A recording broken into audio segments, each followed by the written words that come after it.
Don't you just love these simple videos? I kinda do. It's nice. We do less shots. It's one single camera setup. I love it. On the left is the Hisense High Reader Pro. On the right is the latest Amazon Kindle 300 ppi. This is the basic edition 2022, not the paperwhite. We just want to see how does 6-inch devices, 6.1, stack up to each other.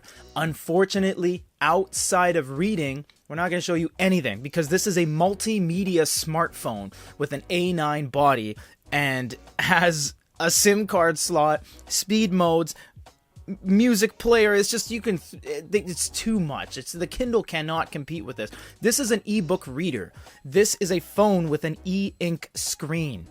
So what we're going to do is we are going to use the Kindle app on this and see how it does against a Kindle itself. So with a device like this, if you guys don't know, this is a smartphone. It is technically an e-reader, but it's using a smartphone body. So you can do things like make calls, download YouTube, download Instagram, go on the internet, and basically do anything you want on this. Yes, it has audio. Yes, it has lights. Yes, it has speed modes. It's very multimedia. This is an ebook reader. You can just read books on it. So we open up a book like that. You can't download apps. You can't do anything else. So that's where it ends. But on this, we can download the Kindle app. So now, for all intents and purposes, this is a Kindle because it has that on it. So on the Amazon Kindle, we can turn pages like so. On the Kindle app, we can turn pages like so. You might be wondering, this looks a little bit slow. Why is that? Because we're on the clearest mode.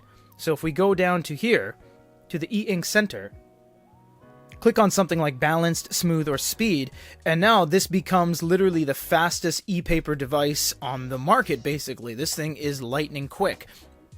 In terms of the overall appearance, you're going to have to find a balance on this, aka the balanced mode. So if we go to something like balanced, it's going to look good and perform well. I believe you can pinch and zoom to open it up there. You can. Okay, that's fantastic. So this basically looks exactly the same at this point because the screen technology are both from the exact same company, e-ink, and they're both black and white devices. There's no color, there's no note-taking layer or anything like that. Although I must say, this looks a little cleaner. Why that is because there's no glass layer and there's no screen protector on top of the glass layer. If you look at this, this is actually a glass digitizer panel with a screen protector on top and a factory bubble, I must say, which is a little bit disheartening.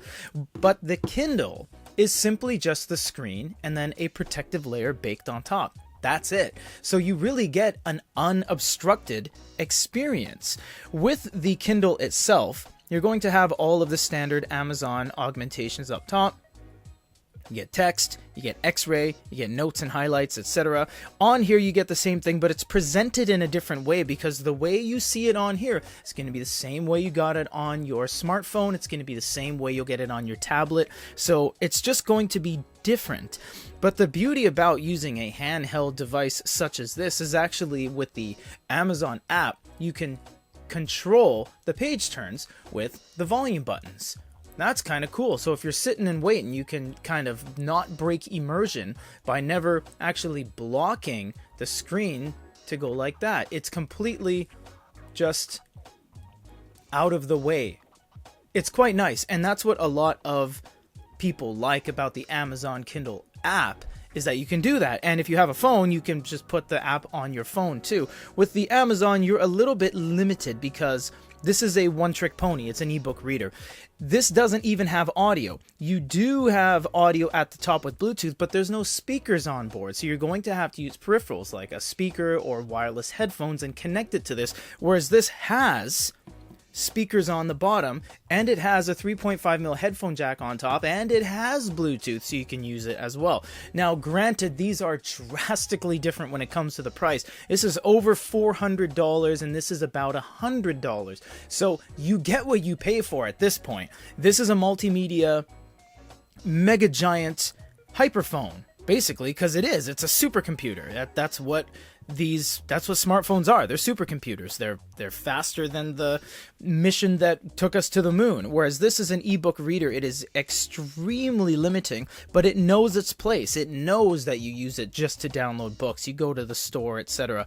Now with this, actually, you get the same thing. You can go to the store and you can download exactly what you can on the Kindle, thus basically rendering the Kindle useless. If you take the $100 you spent on this and pack it into there via the app download, you basically have that inside there with literally no differences. The screen is arguably a little bit different, but that's really where it ends, because it's the same thing. It really is. You can't even exit the Kindle app because it is the Kindle. You can see we have the same things on both of these. We have Spy Family, we have Overwatch, we have all of our books and everything. Oh yeah, look, actually if you download it too many times on too many devices, you actually have to remove it from one device, because it's like you can't just have a million people sign into your application, you know, and then use all the things you downloaded. But either way, you can go ahead and read manga. You can read basically anything you throw on here. You can put